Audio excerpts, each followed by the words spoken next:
I look forward to sharing the incredible successes of our military, achieved in a matter of weeks. President Trump, unlike other presidents, has had the courage to ensure Iran never gets a nuclear weapon, and he's ironclad in that.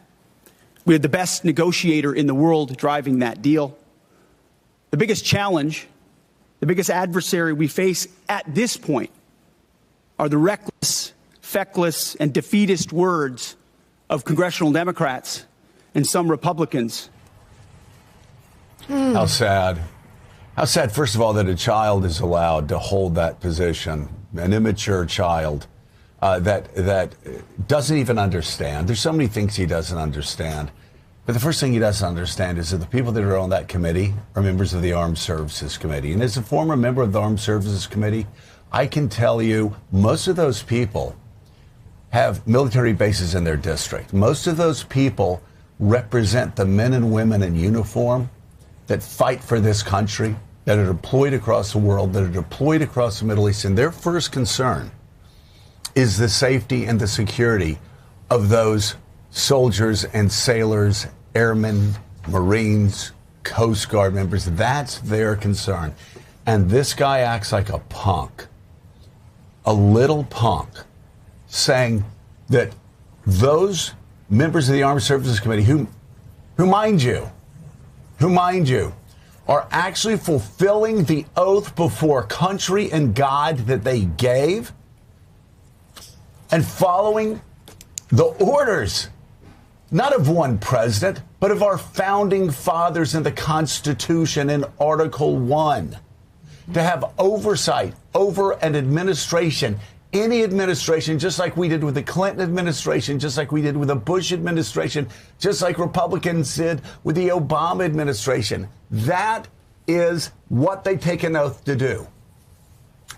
And Pete Hegseth, the Secretary of Defense, just said that these Article 1 representatives were a greater adversary to America than Iran's Revolutionary Guard, than Iran's mullahs, a greater adversary than all of those groups, the terrorist proxy groups that are trying to kill our soldiers every day. Isn't it pretty remarkable? Pretty remarkable that we've been lectured by MAGA world over the past week that you can't say anything. You can't say, oh, the president's acting like an authoritarian because you may get him killed. Oh, the president is actually, he's acting like a fascist, or he's using fascist rhetoric. So you can't say that. You can't say that because you might cause people to shoot him, as if the two go together. And here you have Pete Hegseth saying that members of Congress doing their constitutional job are greater threats than the Revolutionary Guard.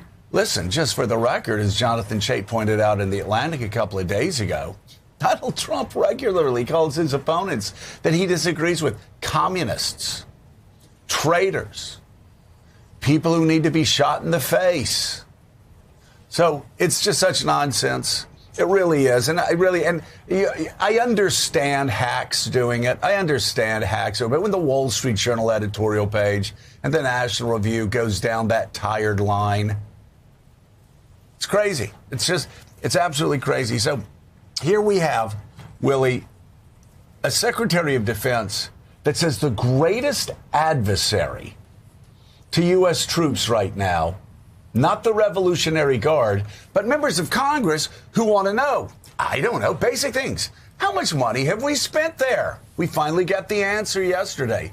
What actually are the reasons why we went to war? Because he really still didn't give us a clearly defined answer. He did say, and I'm glad he said it, there can never be a nuclear Iran. So if he decides, and this administration decides to cut and run, while Iran still has nuclear weapons, then, well, I guess by his own definition, there's a failure. But another thing happened yesterday, and I swear to God, it's just, I don't know if they're children or they think that everybody that follows them are children. But we heard once again yesterday them kind of juggling the ball, saying, we destroyed Iran's nuclear capability. Oh, okay, great. We have to go to war because Iran's 2 weeks away from having a nuclear weapon. Wait, but you destroyed it a year ago. Now you're saying they're 2 weeks away. And we had the same sort of tap dance yesterday. We can't leave until their nuclear program's destroyed. Oh, the president destroyed their nuclear program. So this whole thing, again, it's an embarrassing exercise. And I do mean this. He's not only... It's not only embarrassing for the United States of America. I keep saying this. It's embarrassing for the Republican Party. It's embarrassing for the President of the United States, who deserves and needs somebody better running the Pentagon than this child who embarrasses Donald Trump every time he goes out and talks. Yeah, these performances that we see from Pete Hegseth once a week or so are designed to humor the president, to please the president, to get a pat on the back from the president. But as you say, they're not helping the president in this war effort at all.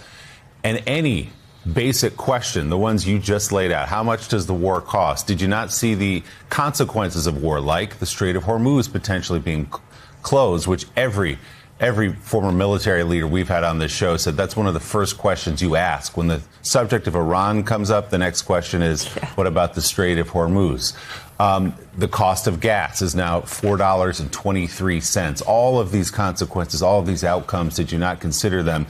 And the response to that from Secretary Hegseth yesterday is, why do you hate America? Why are you rooting against the war? You're the actual bad guys. If you deign to criticize or ask questions about this war, you're rooting against America. That's just not how it works here in America, Jonathan Lemire. But President Trump seems to like Secretary Hegseth, likes his combativeness, likes the way he performs. He's sort of adopted the language of Donald Trump. And so there he sits at the head of the Pentagon as this war drags on, frankly, with no end in sight. Secretary Hegseth, frankly, doesn't have that many allies or friends within the White House, but he has the only one that matters. President Trump likes him, loves the performative outrage that we see in those briefings at the Pentagon and likely yesterday. It's worth highlighting this. We just showed what Hegseth said, that the biggest adversary we face at this point are the reckless, feckless, and defeatist words of congressional Democrats. A few moments later, when General Kane gave his opening remarks, he included a line about General George C. Marshall's commitment to a nonpartisan military, saying, quote, that remains a constant standard and something I borrow from often. So General Kane, the chairman of the Joint Chiefs of Staff, saying what you should say there. The military is not supposed to be political. Yes. Secretary Hegseth not doing the same. And we, as Willie just said, there are real ramifications for this war. There are no negotiations planned. The Strait of Hormuz is shut. Yes, U.S. officials believe the blockade is working, but we have a long way to go. And overnight, oil prices surged, hitting a fresh wartime high, Joe and Mika. Right. And right now, the Trump administration is looking for a way out without an obvious answer. Well, let's commend General Kane, first of all, for using as his North Star General George Marshall, who never voted in an election. As his father never voted in an election, he always stayed away from politics, did everything he could to do that. He was a soldier first. And so when you see this petulant display, I can say, people can say, oh, Donald Trump likes it. I don't know. He didn't like it when Pam Bondi did it. And yesterday reminded me of Pam Bondi's performance, the worst performance on Capitol Hill, I think, certainly I've ever seen before the Armed Services Committee. When you actually tell Republicans and Democrats that they are a greater adversary than the Revolutionary Guard, that they are a greater adversary than the mullahs, the ayatollahs in Iran, that they're a greater adversary than the government that has actually run a state that's the epicenter of terrorism since 1979. And here's what is lost for President Trump. Oil prices are going up.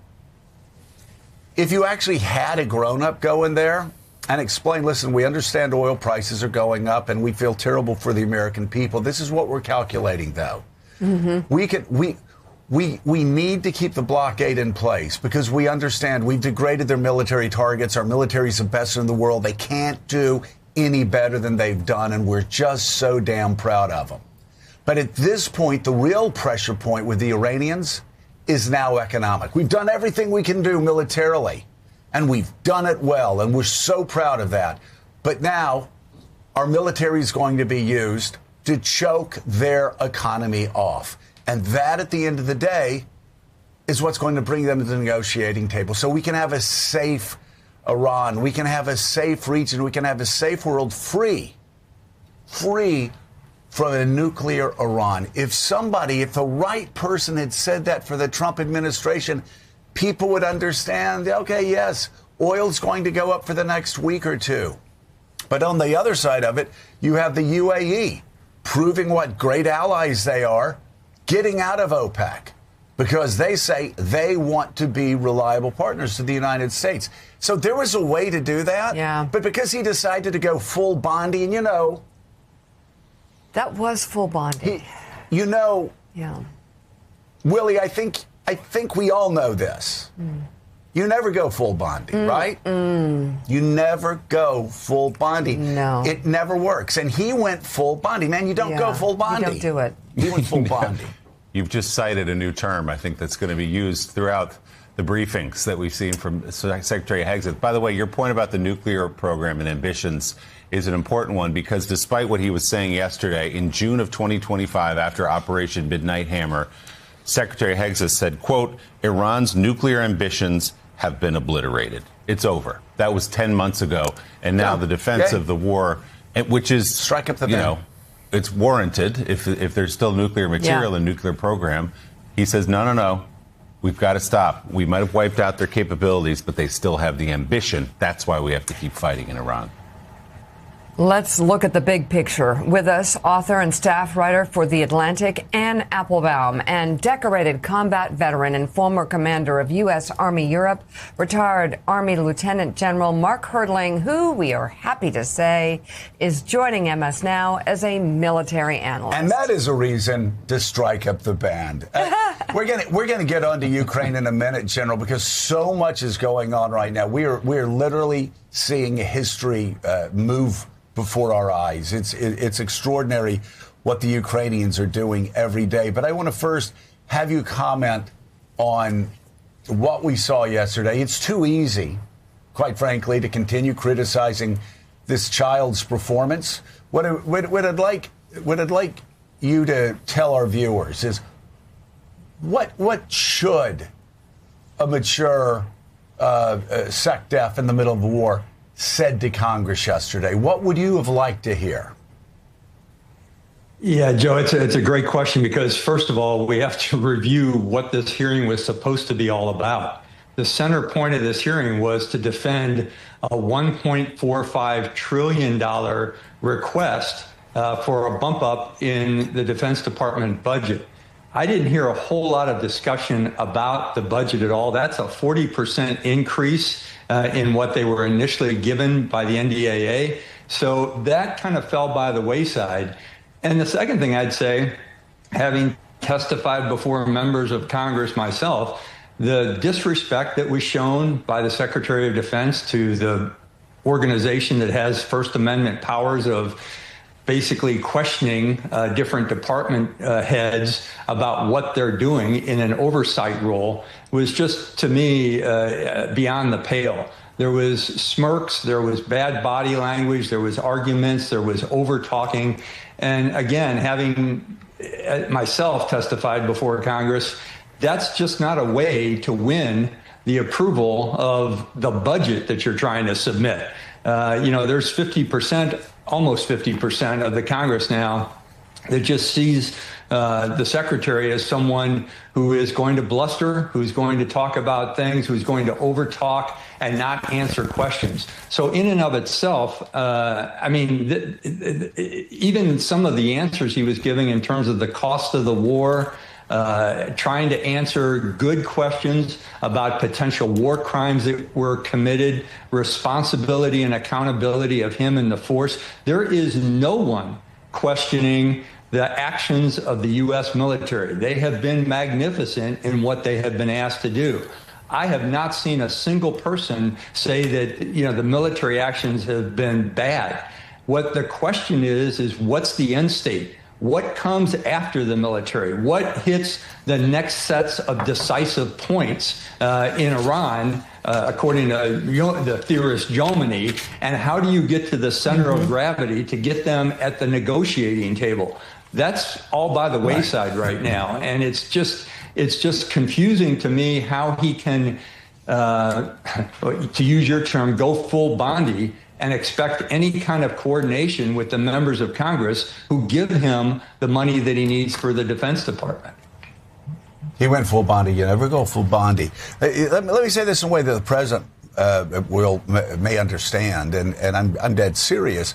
Not only is it disrespectful, I know the president has no problem with that, but I've sat through hundreds of these hearings on the Armed Services Committee. It's ineffective. It's ineffective. It seemed desperate, it's actually. ineffective to everybody. Republicans and Democrats that may be split on other issues will come together afterwards, and they'll stick it to him every chance they get moving forward.